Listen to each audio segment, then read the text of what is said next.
Boa noite. Mais um programa Centros. Hoje estamos aqui para falar sobre o vestibular de verão e todas as suas decisões e consequências na vida dos vestibulandos. Logo após a abertura do programa.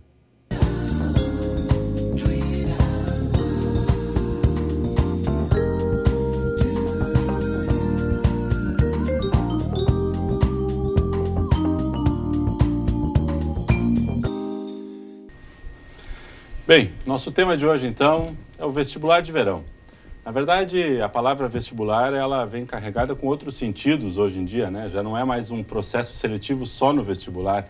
Há outras formas de acesso ao ensino superior e a gente vai falar um pouquinho sobre elas, mas especificamente aqui dentro da situação da Univates. E para conversar conosco sobre esse tema, temos conosco o Volney Baldi, que é secretário dos processos seletivos aqui da Univates, o João Antônio Braun, coordenador dos processos seletivos aqui da casa, a professora Márcia Rehfeld, que é coordenadora do NAP, o Núcleo de Apoio Pedagógico, e a professora Fabiane Olegário, que é professora do curso de Pedagogia.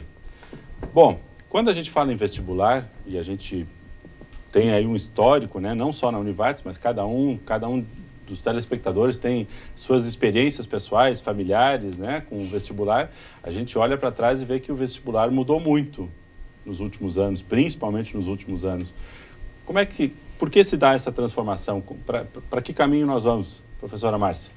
Bom, o vestibular, né, se a gente pensar em algumas décadas atrás, ele na realidade ele era um processo bastante seletivo, né?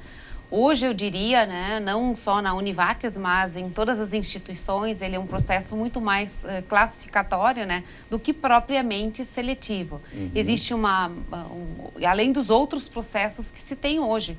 O Enem, o Exame Nacional do Ensino Médio, é algo que eu acredito que venha em breve até substituir o processo seletivo, o famoso vestibular, em muitas instituições. Assim já tem sido aqui na Univates, quando o nosso processo para o curso de seleção da medicina é assim, está utilizando já o Enem. E quero crer que, né, em alguns anos, possivelmente, né, a gente poderá utilizá-lo também como uma forma de seleção, né? Principalmente quando há uma disputa, digamos assim, para as vagas ou as primeiras vagas, né? Certo. E por que essa questão da classificação, professor? Aumentou muito o número de vagas, mas também aumentou o número de candidatos, né? Muito. Como é que se dá isso? Por que essa diferenciação hoje?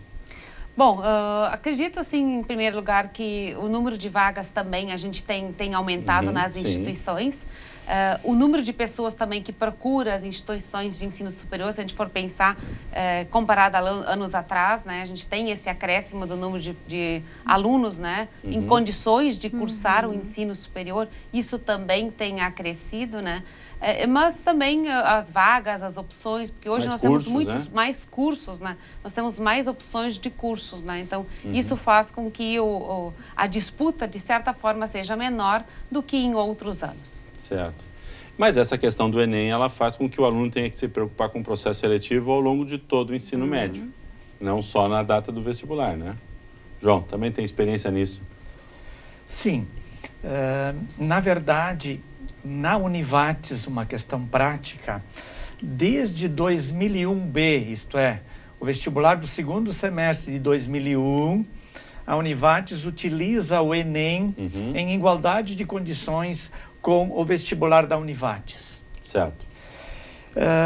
Sendo assim, foi um processo bastante tranquilo para a medicina em nós termos utilizado somente as notas do Enem. Hoje, medicina é o único curso que tem acesso somente pelo Enem. Os demais pode ser pelo Enem e pelo processo seletivo do vestibular. Pelo Enem e pelo processo seletivo vestibular, ou só pelo Enem também. Certo, ou só pelo Enem. Porque na verdade a Univates oferece 45 questões objetivas, cada uma valendo 2 pontos. E são 90 pontos, 9 pontos, e a redação, 10% da prova. No Enem também a parte objetiva equivale a 90% e a redação a 10%. Então, se a pessoa optar pelos dois, vale a nota maior. Certo, eles entram em igualdade de condições. Exatamente, vale a média maior. Se ele se inscreve pela Univates e pelo Enem e não vem fazer a prova da Univates, ele continua concorrendo com o Enem. Tá? E também a pessoa pode concorrer somente com a prova da Univates. É bem tranquilo, isto desde 2001B a gente já utiliza esse formato de processo seletivo. E há realmente, a Márcia já realçou isso, uma tendência de que o Enem cada vez mais seja utilizado para o acesso ao ensino superior. As universidades todas, aos poucos, estão começando a pensar nesse sentido, principalmente as federais, né? Claro.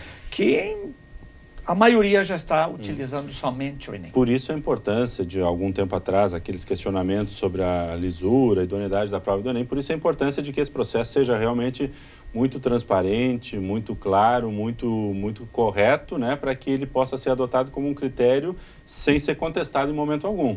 Exatamente, por isso a tendência das universidades caminharem para isto, porque nos últimos anos, 2, 3 anos, realmente não houve mais problemas maiores.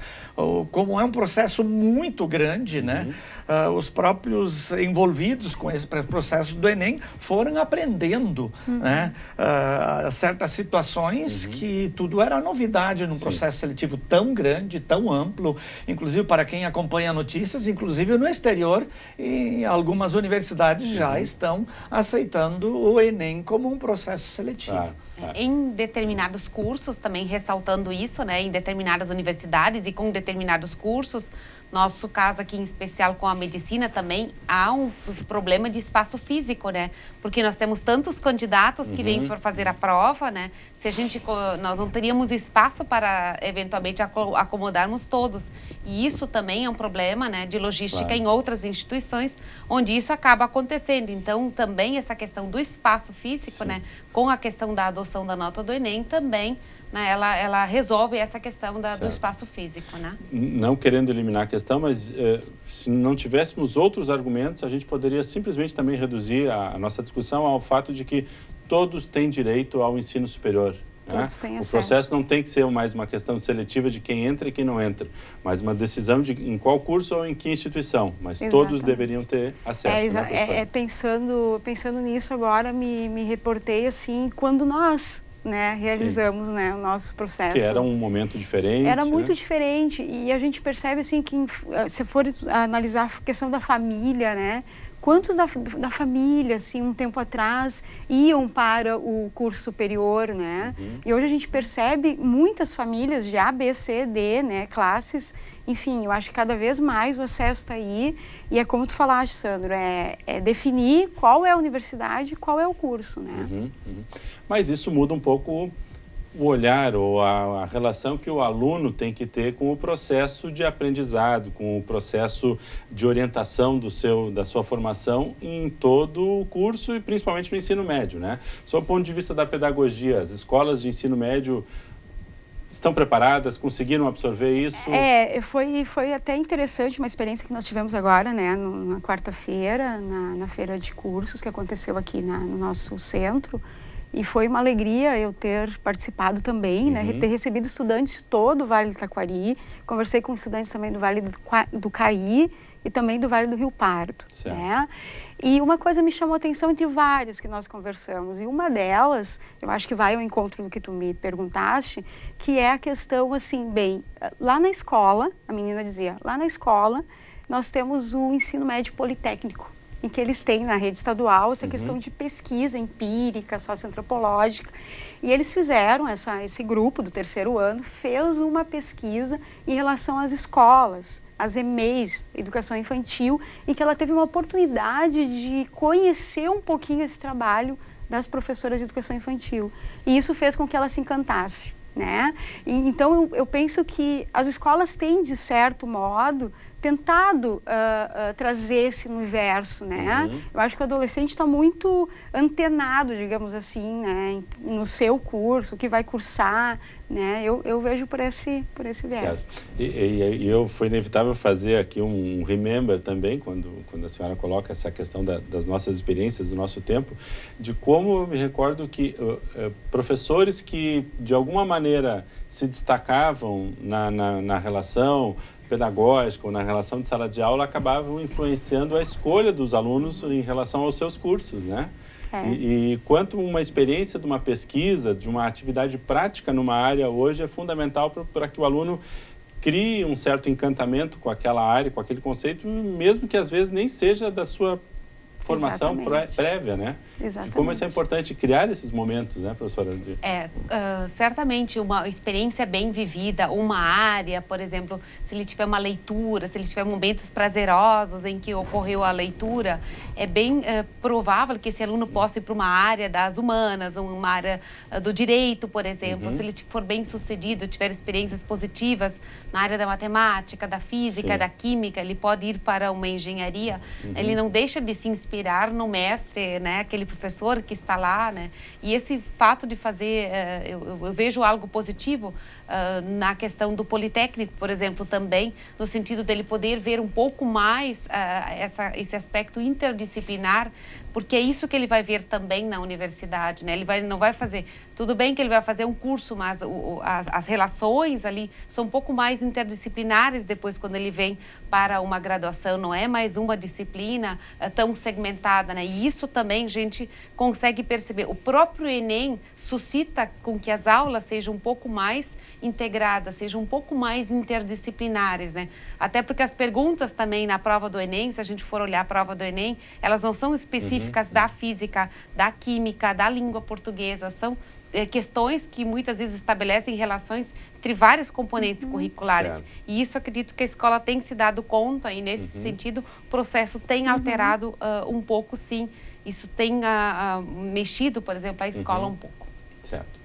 Ok, feita essa introdução, então, a gente vai ter bastante coisa para falar sobre o histórico do vestibular da Univates, propriamente dito, e da situação de hoje. Mas terminamos o nosso primeiro bloco, já voltamos logo após o intervalo.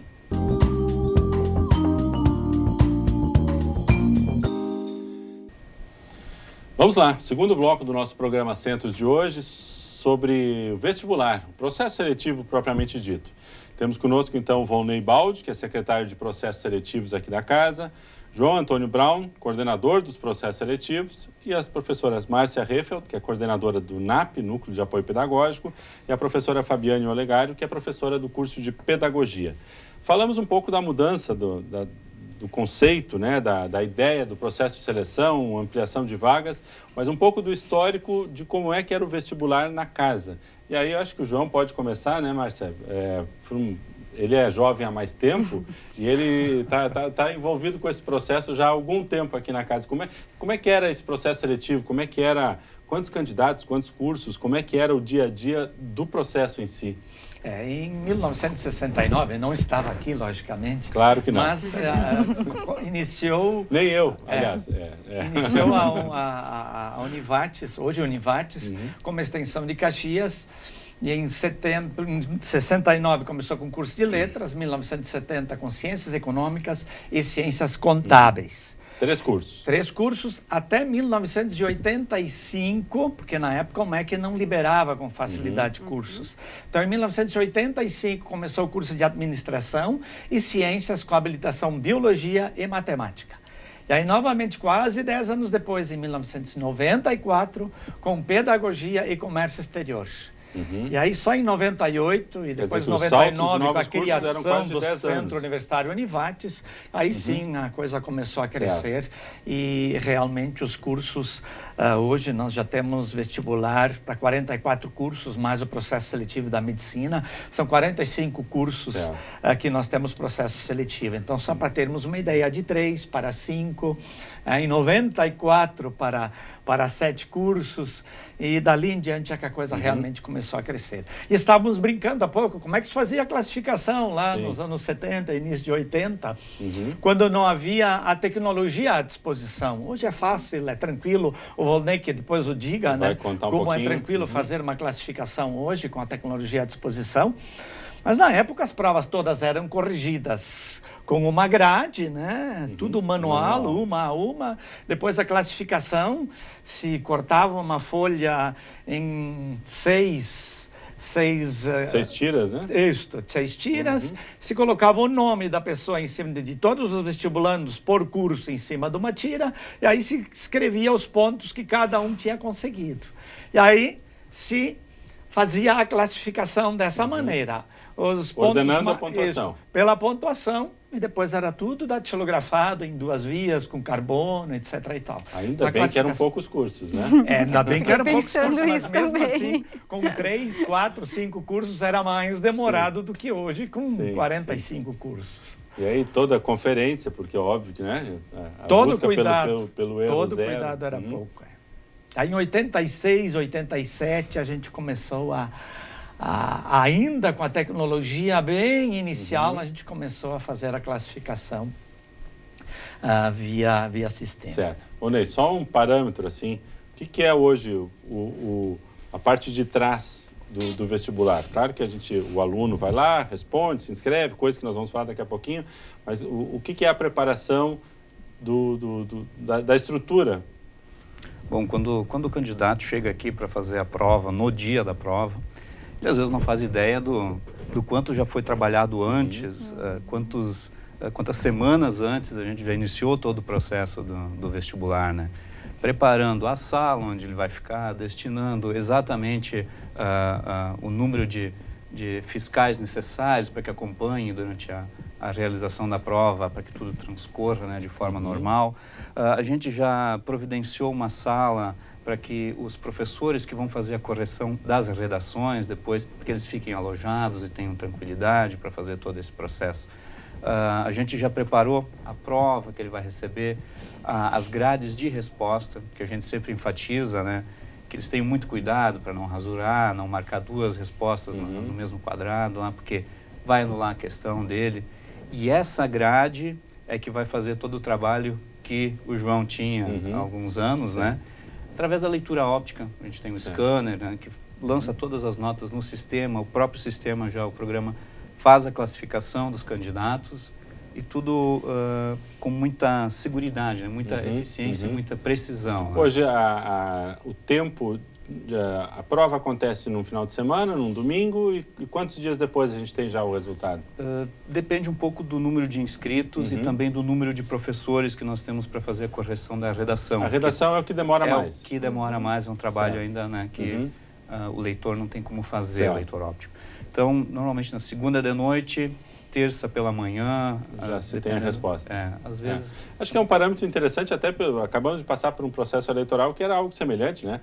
Todo mundo com um pouco mais de idade lembra como é que era o escrutínio dos votos, né? Ia lá nas sessões eleitorais, derrubava em cima da mesa, aí fiscais de todos os partidos, cantava um por um, saía anotando, né? Quer dizer, era mais ou menos a diferença do que acontece hoje num processo seletivo de vestibular, né? E alguém poderia pensar, são 2.500 redações em torno disso, não deveria demorar tanto, mas é que cada redação é corrigida por um professor. Depois o outro corrige sem ver a nota do professor. E se essas 2 notas não se aproximam, se elas têm uma diferença relativamente grande... Sim. Há um parâmetro aí. Exatamente. Aí um terceiro professor, e esse já com mais experiência, um grupo assim muito experiente, esse então faz a terceira correção, e assim é em todas as universidades há esse cuidado com a redação, que hoje tem uma correção muito mais técnica. Então o próprio aluno, quando ele vai fazer a redação na própria prova, isso não é segredo, isso está no próprio manual do candidato, né? Há itens importantes a serem considerados, e aí também o vestibulando se atenha a isso, porque a base é nesses itens, se o aluno cumpre todos esses passos para que a redação seja melhor avaliada. Então, tudo isso é considerado e, por isso, realmente há uma certa demora de corrigir essas 2.500 redações. É 2 vezes ou até 3 vezes feita a correção da mesma redação para que seja o mais justo possível. O Volney, que já ajudou a corrigir redações, né, ele é da área das letras, né? Também sabe, já experimentou. E ajudava a corrigir antes de trabalhar no processo seletivo, sabe de como isso é cuidadoso. João, me recordo que o processo seletivo em si, ele também é um processo semelhante em todas as instituições de ensino superior. Vocês acabam trocando muita experiência, né? O que acontece numa, como é que foi a experimentação que aconteceu aqui, como é que foi a primeira que usou o Enem ou algum novo processo, e aí vocês vão trocando figurinhas para que isso também seja compartilhado, é isso? Todos os anos tem um encontro estadual do Rio Grande do Sul de corretores de redações e também de coordenações de vestibular. Isso é vinculado ao Comung ou abre também para outras instituições de fora do Comung? Abre para outras instituições também, inclusive as federais, no começo participavam, né? Esses encontros hoje já não são mais tão frequentados porque as federais estão começando a usar o Enem e assim por diante, né? Mas ainda acontecem, né? E cada ano numa outra cidade. Certo. Né? Então, no ano passado foi Passo Fundo, não. Pelotas. Pelotas, ano retrasado foi em Passo Fundo, agora no próximo ano vai ser em Porto Alegre, então cada ano um local e uma universidade ou faculdade diferente organiza esse encontro para que aí sim haja debates, discussões e principalmente experiências vividas por cada um que possam ser úteis para o outro. Certo. Bom, tu falavas que a redação tem assim um certo roteiro a ser cumprido que dá o parâmetro. Sob o ponto de vista da pedagogia, é inevitável fazer essa pergunta, professor Fabiane, o aluno hoje ele tem um certo caminho a perseguir no processo seletivo do vestibular, né? Muitos alunos dizem que é quase o vestibular é uma preparação talvez menos para o saber e mais para enfrentar o momento do vestibular, que deve acontecer com o próprio Enem, né? Com certeza. Pensar na ideia da teoria e prática, né? Talvez entre essa separação que a gente tem, saber fazer e o saber do conhecimento, né? Então, a gente tem pensado muito nessas questões durante o curso também. Eu acho que todos os cursos, como a Márcia já estava falando antes, pensar nessa prática durante o curso, né? Quando o acadêmico chega, né, pensando já nessa prática empírica, que vai dando essa experimentação, né, pro acadêmico. Lembro-me do meu vestibular, agora recordando, e também do curso de graduação, aqui fui aluna aqui da Univates. Nós tínhamos as nossas práticas no final do curso. Quando nós chegávamos ao final do curso, lá o estágio, então lá no final do curso. Então eu lembro que muitos colegas na época chegavam e, não é isso que eu quero, né? Então, eu acho que cada vez mais a gente tem essa possibilidade já desse acadêmico estar, né, na prática, né, nesse campo empírico, se experimentando, né, como reflexão também da sua prática o tempo todo, constantemente, né? Eu penso que isso é uma questão que talvez o ensino médio, como nós já falávamos antes, vem trazendo já, vem se dando conta que a necessidade disso tudo, né, Sandra? Dessa demanda social que tem cada vez mais, né? Sim. Acho que até o próprio Politécnico, né, de certa forma, uma das coisas também que ele privilegia, né, é essa, no final, muitas vezes pela própria elaboração de projetos, os alunos precisam escrever, eles precisam comunicar as ideias que eles trocaram, que eles problematizaram. Então, isso também, essa forma de comunicar, que está, me parece que sendo um pouco mais exigida, também é muito interessante para aprimorar a escrita, né? Claro. Isso é uma questão realmente importante, né? Só se aprende a escrever escrevendo. Podemos dizer que hoje o ensino superior é um passo automático na formação ou ainda há uma camada muito consistente, numerosa de alunos, de pessoas que não fazem ensino superior, deixam para depois? Como é que temos algum indicativo disso? Porque a gente vê hoje no mercado, antigamente se dizia, não, o ensino superior é suficiente, o ensino médio é o suficiente para ter emprego. Hoje, o ensino superior é fundamental, né? Quer dizer, o vestibular é um passo natural e obrigatório, praticamente, né? Se a gente pensar um pouco, eu acompanhei um pouco as estatísticas do vestibular, né? Até porque eu trabalhei na coordenação do vestibular por em torno de 10 anos também. Acompanhando as estatísticas, o que se vislumbra, né? E eu acho que o João Antônio pode me confirmar isso um pouco, né? Se a gente olhar para a idade, para a faixa etária média desses alunos, né? A nossa maior frequência é de alunos de 17 anos. Hoje. Já passou para 18 agora. 18. E agora, 17, neste vestibular, incrivelmente, é 17. É assim, ó. A maior incidência, ano passado, ano retrasado, foi 18, em primeiro lugar, 19, e depois 17 e 20 empatados. Agora, neste processo seletivo, pelo menos até agora, já tem um bom número de inscritos, sinaliza, sim, fortemente para 17 anos. Ok. Nossa. Já retomamos esse assunto, já que estamos falando de números aqui, a produção está avisando que já atingimos o tempo deste bloco também.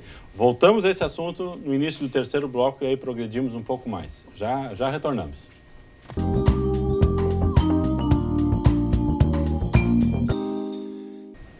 Programa Centros de hoje, então, falando sobre o processo seletivo vestibular de verão. Fechamos o bloco anterior com o João Antônio nos dando alguns números que vamos retomar, que a gente não concluiu a ideia. É a idade prevalente aí de inscrição no processo seletivo dos últimos anos aí, e o atual que já está em transcurso. 2013 e 2014, a idade de 18 anos, mais do dobro do segundo colocado. Despontava.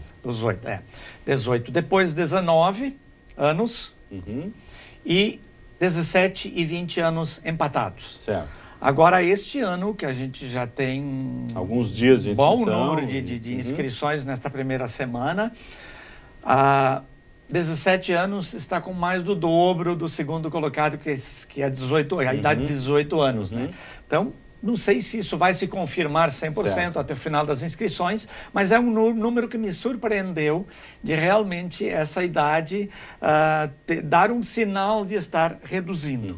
Mas também não podemos esquecer que pessoas com mais idade fazem vestibular. Claro. 2014 teve um de 62 anos, teve 5 com mais de 50 anos fazendo o processo seletivo e assim cada vez aumentando um pouco mais, de 40, de 30, né?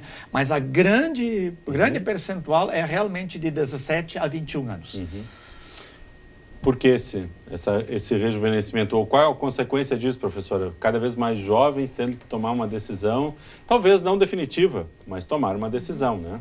Eu penso que a gente teve uma experiência muito interessante aqui, né, na quarta, na feira de cursos. Nós recebemos muitos jovens, né, e jovens, bem jovens, né, do segundo ano, do primeiro ano do ensino médio, e todos eles já tinham, olha, eu estou com intenção, talvez, de fazer este, ou aquele. Então, eu vim aqui conversar para ver de que forma o curso... Alguns indicativos eles já trazem. Já trazem, né? Já trazem, assim. E é muito interessante isso, porque me parece que cada vez mais, como se abre essas oportunidades, né? Ele já vai podendo pensar. Eu acho que a escola também ajuda, né? A escola de ensino médio, acho que até os próprios professores, né? Vão ajudando nessa escolha, né? E ele vai podendo ter atenção nos gostos, né? Naquilo que ele realmente, de fato, gosta.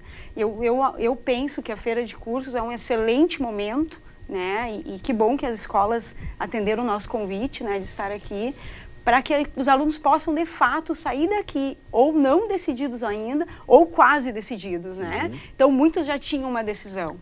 Né? Pelo menos quando vieram conversar conosco, muitos já tinham uma decisão. E eu quero dizer que a gente ficou muito feliz, né, com a procura do curso de pedagogia este ano. Né? Tivemos vários alunos, e o que chama atenção não eram alunos somente do curso normal, né? Que parece que já tem uma tendência, né? Quem faz o magistério procura as licenciaturas, né? Não, nós tivemos, além desses, alunos também do ensino médio, né, também procurando né, essas questões, né? Então a gente ficou... Sua colocação me recorda que eu já anteriormente conversei sobre o tema, de que na própria feira de curso é oferecido um momento, uma situação onde é feita uma orientação, né, para quem quer tirar dúvidas ou ter um indicativo sobre profissões. Mas me parece muito mais rico quando o aluno já tem alguma tendência ou alguma dúvida pontual, mesmo que sejam cursos muito diferentes, é muito mais rico tu visitar a estrutura do curso, conversar com o profissional, conversar com os professores, do que obrigatoriamente sentar para fazer um teste para tentar tirar um perfil, né? Porque daí tu vai estar levantando dúvidas que tu já pode estar esclarecendo lá na outra ponta. Exatamente. Né? E que muito impressionou, assim, esses alunos que visitaram, especialmente a pedagogia, que eu posso dizer, e talvez outros cursos também, foram os laboratórios de ensino, né? Que a universidade oferece, né? Então, assim, isso é uma sala de aula, porque nós temos laboratórios diferenciados, né, para poder pensar esses espaços, né, e essas maneiras diferentes de pensar o ensino também, a aprendizagem, a pesquisa, né? A própria pesquisa, a docência, os projetos, né? Eu me senti extremamente privilegiada de poder participar, né? E foi muito interessante mesmo, né? Eu creio que visualizar assim laboratórios, experimentar dentro desses laboratórios é algo muito importante para que ele possa tomar uma decisão, talvez não necessariamente definitiva, né? Porque são jovens, a gente sempre tem que lembrar que alunos de 17 anos, né, num leque de opções tão grande que eles têm, né? E dizer que é uma decisão definitiva, isso é muita pretensão nossa e pretensão da família e até dele dizer que isso é uma pretensão definitiva, mas existe a possibilidade dele experimentar, dele ver o que acontece no curso. Se a gente for pensar também, essa inclusão desse jovem no ensino superior é algo que também a instituição, quando oferta esses cursos, também tem que pensar. Claro. Nós temos que pensar porque as estatísticas e vários estudos mostram que a grande evasão, trancamentos, ocorre no primeiro e no segundo semestres do aluno em curso. Então,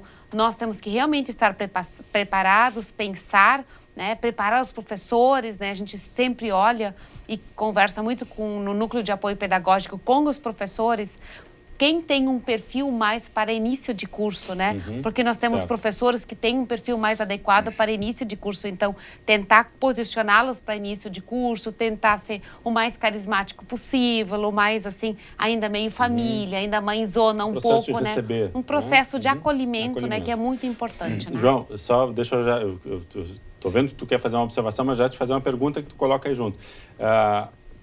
Processo seletivo é uma porta de entrada, mas depois que o aluno está aqui dentro, ele eventualmente pode também transitar entre outros cursos, né? Exatamente essa questão que eu então, queria colocar, Sandro. Exatamente. Que às vezes a pessoa tem uma ideia do que possa ser um curso e ele normalmente no seu primeiro ou segundo semestre já percebe que não é por aí o caminho, não é o que ele imaginava. Confirma, Isso. Então, com esse aumento de número de cursos, já temos 45 cursos, o número de vagas, né, com essa variedade de opções, existe essa possibilidade de o aluno pedir a transferência interna para outro curso que a Univates ofereça, desde que haja vagas totais no curso. Digamos que um curso tenha 500 vagas totais, eu tenho só 480 ocupadas, essas 20 vagas podem ser ocupadas pelo aluno através de transferência. E uma questão que eu gostaria muito de colocar é que hoje muitos alunos usam o FIES para estudar. Certo. Então, ele assinou um contrato com o FIES... Que já pode ser desde o primeiro semestre? Desde o primeiro semestre. Ele tem somente 1 ano e meio para mudar de curso para poder continuar a utilizar o FIES. Então, essa decisão, sim, tem que ser dentro do primeiro ano e meio. Depois disto, ele não pode mais fazer a transferência. Ele pode fazer a transferência, mas vai perder a parte financeira do FIES. Isso é bom a gente chamar a atenção. Algo que me chamou a atenção depois da feira de cursos, né? Recebi e-mail de um jovem dizendo assim, eu já fiz a minha inscrição, eu já fiz a minha primeira opção, segunda opção, e durante a feira de cursos eu conheci outras opções e eu gostaria de mudar. Isso é possível ainda? Sim. Sim, é possível. Durante todo o período de inscrições... inscrições... Enquanto o processo de inscrição não está encerrado... Até o último dia ele pode acessar a sua inscrição, troca lá as opções que ele quiser, né? Pode escolher... Eu ia te perguntar justamente isso que tu colocas. Ainda continua opção 1 e opção 2 no momento da inscrição? Isso. Aí a gente também recebe ligações, dúvidas, questionamentos. O pessoal do 0800 passa para a gente também. Por que 2 opções? Eu só vou fazer um curso, né? Eventualmente, pode acontecer da primeira opção ser cancelada, às vezes em função de uma baixa procura, algo assim. Então, a gente tem essa segunda opção como uma forma de ele não perder o vestibular. Certo. Ele faz o vestibular para a sua segunda opção e aí sim, depois, se ele tiver ainda uma vaga, né, João? Ele pode migrar essa transferência. Claro, sem perder o processo seletivo para o qual ele se inscreveu. Daqui a pouco ele teria que ficar 6 meses sem estudar, alguma coisa assim. É uma forma de... sempre pensando no bem do aluno.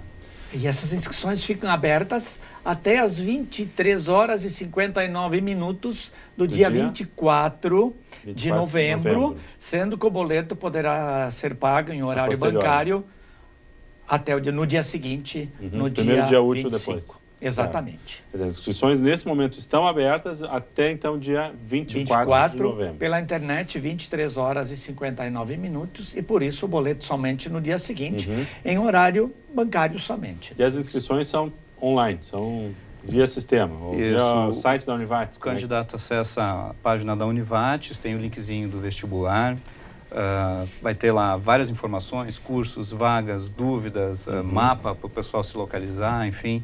E tem também o link para fazer a inscrição propriamente dita. Durante o processo de inscrição, várias opções, né, são apresentadas ali para preenchimento, dados pessoais, contato, isso a gente sempre ressalta, né?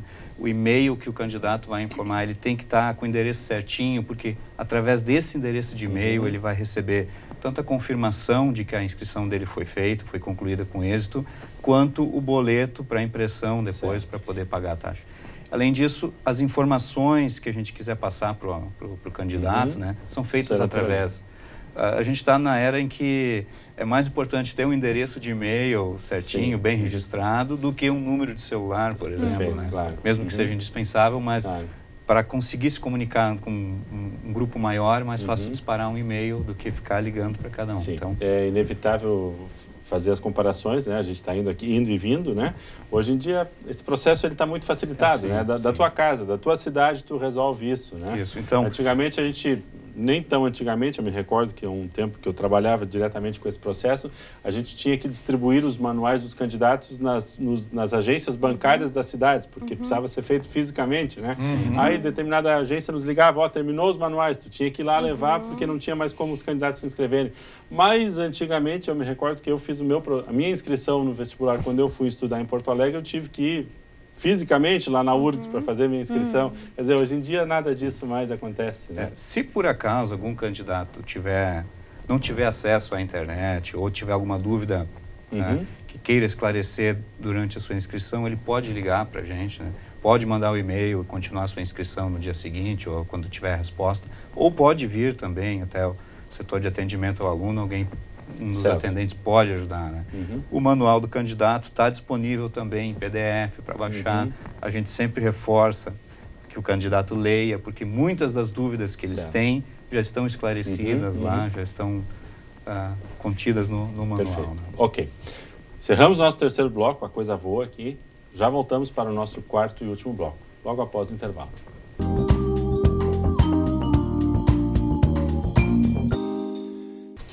Quarto bloco do nosso programa Centros de hoje, falando então sobre o processo seletivo, o vestibular de verão propriamente dito. Bom, Ney, vamos lá. As inscrições estão abertas, o João já renovou aí, já nos trouxe a informação até dia 24 de novembro, mas o que mais? Por onde como é que é, quais são as matérias, que documentos precisa, o valor da inscrição? Vamos lá. Isso, fazendo a sua inscrição através da internet ou ouvindo até a instituição aqui. Pode ser feito presencial também aqui no atendimento ao aluno? Pode também, o pessoal está preparado para ajudar a fazer a inscrição. Imprime o boleto, faz o pagamento até o dia 25, né? No máximo até o dia 25, em horário comercial ou do banco ou da agência lotérica, que atende até um pouquinho mais tarde, né? Bem tranquilo.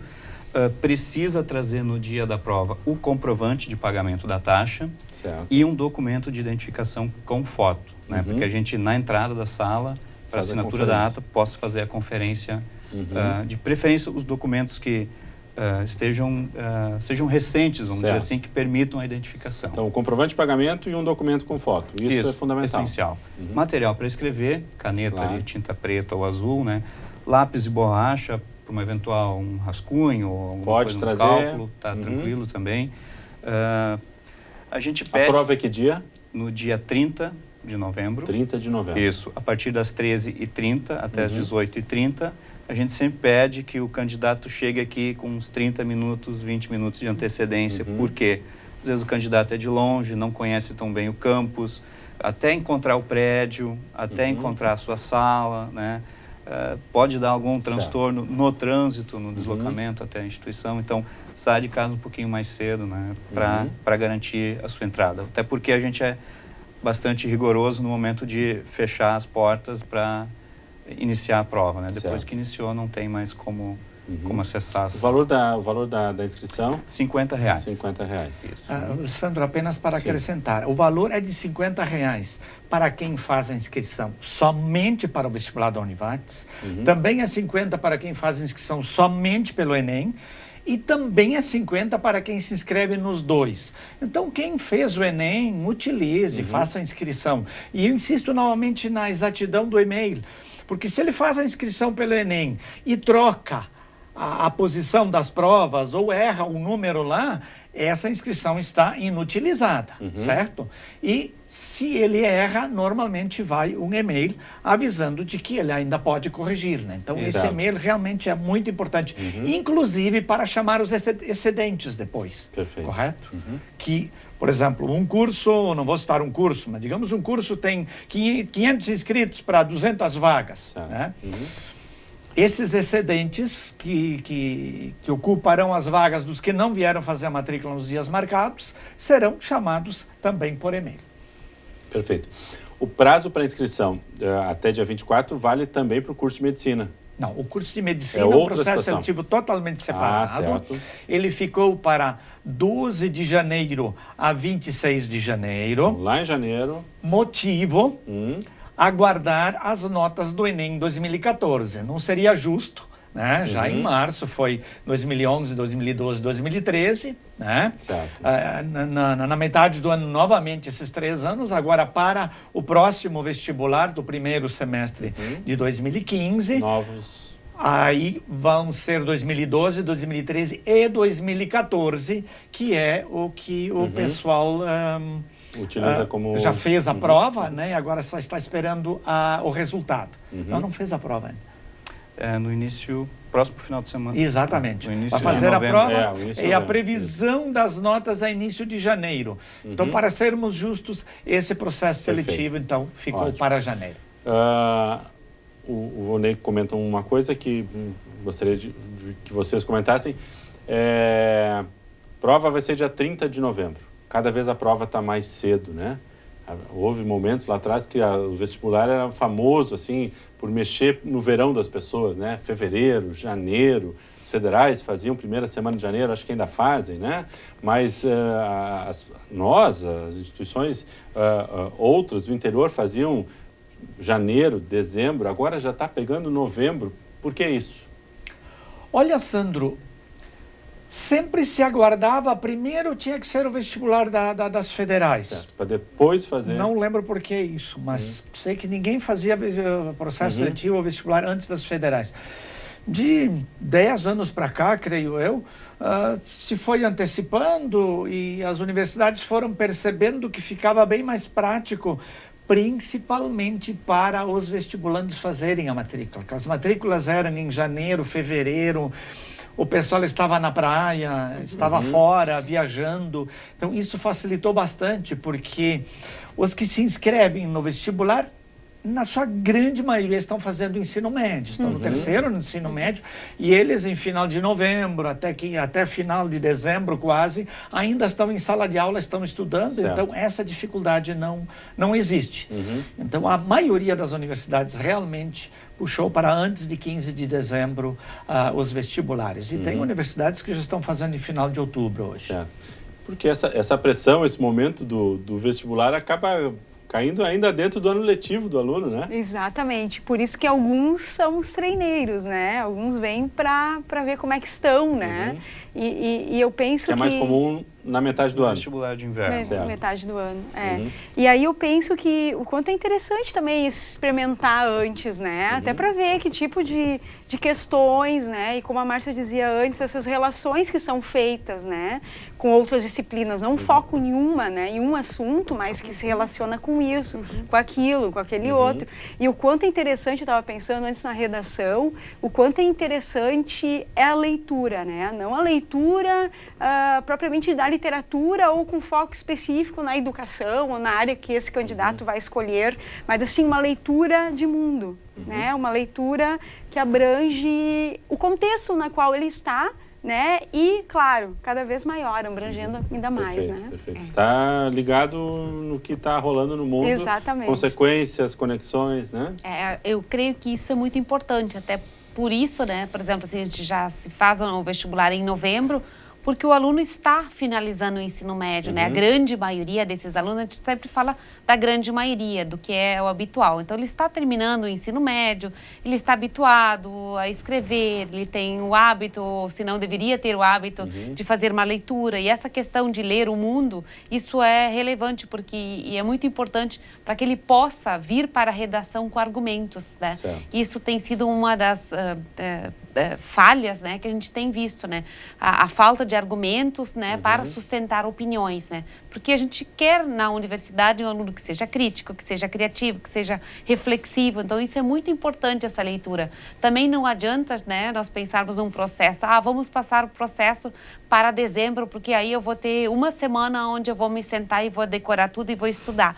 Não é assim que funciona, né? O Enem é uma prova clara disso, né? As nossas questões, elas também já não têm sido muitas vezes tão técnicas, né? E pontuam uma questão tão específica. Se ele tem uma compreensão de mundo, uma leitura de mundo, onde ele consegue estabelecer relações entre um componente e o outro, nem sempre ela tão disciplinar também, né? Questões que se ele leu, se ele acompanhou na televisão, o que aconteceu no mundo, né? Muitas vezes nós colocamos questões nos nossos vestibulares também que são comentadas na mídia. Então, é importante que ele preste atenção naquilo que está acontecendo. E isso ele não vai fazer isso na última semana, nem na véspera. Não se recupera isso. Não se recupera isso. Então, é importante que ele acompanhe todo o processo, que ele tenha um bom ensino médio, que ele seja um aluno que ouça o noticiário, que ele leia jornais, que ele leia, né? Não necessariamente, não precisa ser impressa, porque nós temos um jovem hoje que é muito das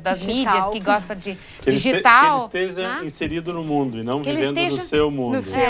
Que seja inserido no mundo. E isso pode ser de forma digital, não há problema nenhum, né? Ele pode fazer essa leitura. E Sandro, tem uma questão muito prática para quem, principalmente para quem não fez como treineiro, né?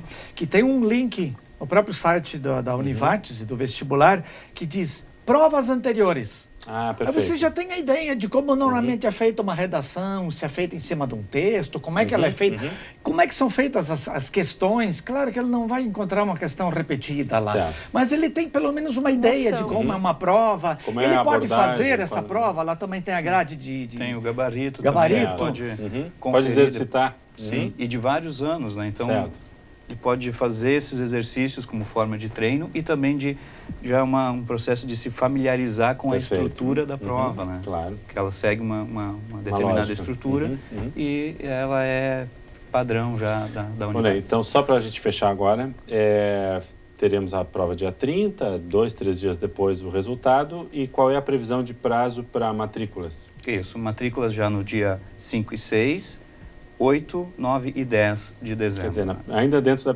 primeiros 10 dias de dezembro, já... Eu acho que é 4 e 5, 6 e 7 é sábado e 4 domingo. e 5. 4 é quinta-feira. 4 e 5. Isso. 8, 9 e 10. Perfeito. E já está no manual do candidato o dia da matrícula de cada curso. Ali já consta. E no dia do vestibular, cada um recebe uma folhinha e a gente sempre chama atenção. Valorize essa folha. Ali consta todos os documentos que ele precisa trazer, o dia em que é a sua matrícula.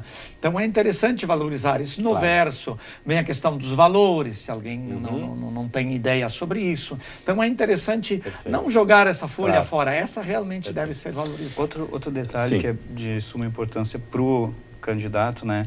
No dia 28, que é a sexta-feira que antecede o final de semana, a gente envia por e-mail, de novo a importância do e-mail, a sala e o prédio em que ele vai fazer a prova. Aí ele já fica sabendo o local para poder... Se por acaso ele tiver um endereço de e-mail errado, ele ainda tem como consultar a página da Univates. Ou chegando aqui no dia... também o pessoal vai consultar. estar instruído a orientar. Ok, nosso programa termina. Eu só vou lembrar aos familiares dos nossos candidatos que no dia da prova também a instituição disponibiliza uma série de serviços, de ambientes, então todos podem trazer a família, esperar que o candidato faça a prova, serão todos bem recebidos, conhecer um pouquinho a instituição, claro que talvez não laboratórios, mas o todo, o ambiente aqui também fica à disposição e é importante o apoio da família neste momento também, né? Agradeço então a presença de todos vocês, muito obrigado. Obrigada. Espero que a gente possa estar aqui de novo em um outro momento conversando sobre esse tema e outros, foi muito agradável. Muito obrigado a você também e voltamos na próxima semana com um novo tema aqui no nosso Programa Centro, todas as quintas-feiras à noite, com horário alternativo nos sábados à noite.